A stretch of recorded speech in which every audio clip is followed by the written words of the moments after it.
Hi there, got a minute? Today I'm going to show you how to replace a cutting blade on a disc grinder. First, remove the battery so it won't switch on. Next, push in your drive lock so it locks this nut here. That's locked.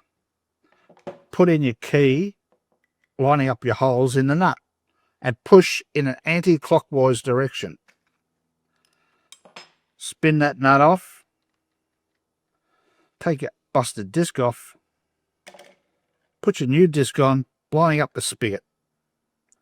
Now, run your nut down on top of that. Put in your drive lock again. Make sure it's locked in, which it is. Line up your 2 pins into the holes and tighten it up in a clockwise direction. And you're good to go. That's your minute with Marty, and see you on the next one.